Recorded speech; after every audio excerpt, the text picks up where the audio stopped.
नमस्कार। India news में एक बार फिर हमारे दर्शकों का स्वागत है और मैं हूं आपके साथ कविता राणा।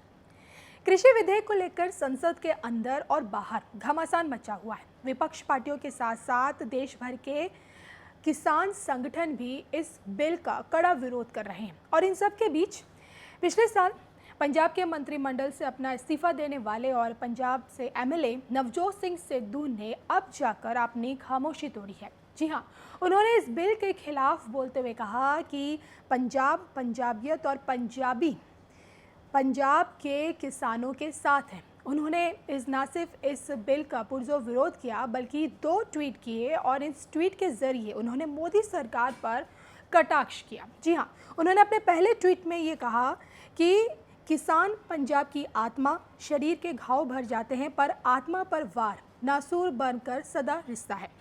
हमारा अस्तित्व, हमारी आत्मा पर वार बर्दाश्त नहीं और जंग की तूती बोल रही है इंकलाब जिंदाबाद। पंजाब, पंजाबियत और हर पंजाबी कंधे से कंधा मिलाकर एकजुट होकर किसान के साथ है। इसी के साथ उन्होंने एक और ट्वीट किया और मोदी सरकार पर निशाना साधते हुए कहा कि सरकारें तमाम उम्र यही भूल करती है कि धूल उनके चेहरे पर थी और आईना साफ करती रही। आपको बता दें कि पिछले साल उन्होंने मंत्रिमंडल से इस्तीफा दिया था।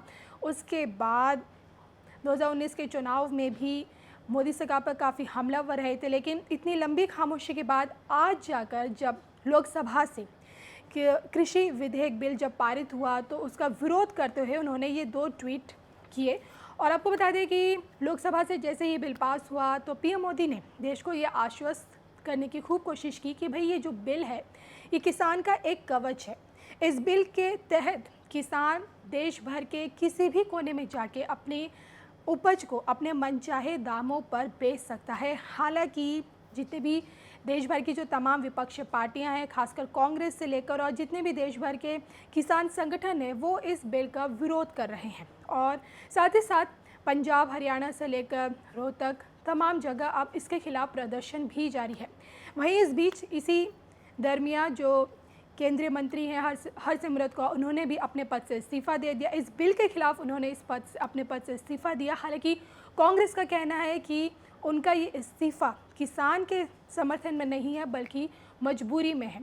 लेकिन साथ ही साथ देश के प्रधानमंत्री नरेंद्र मोदी जी का ये कहना है कि जो खासकर उन्होंने कांग्रेस पर निशाना साधते हुए ये कहा है कि जो विपक्ष है, खासकर कांग्रेस, वो इस बिल के ज़रिए किसानों को और देशवासियों को भ्रमित करने की कोशिश करें, एक तरह से बिचौलिया का साथ दे रहे हैं जो किसान की आमदनी को खा जाते हैं। बहरहाल क्या इस बिल के क्या लूप्स पॉइंट्स हैं और क्यों आखिरकार इसका विरोध हो रहा है, ये हम आपको अपनी अगली स्टोरी में बताएंगे। लेकिन अब तक की जो सबसे बड़ी खबर यही है कि नवजोत सिंह सिद्धू ने अपनी लंबी खामोशी के बाद अपनी इस खामोशी को तोड़ते हुए उन्होंने भी किसान विधेयक का पूरी तरह से विरोध किया है।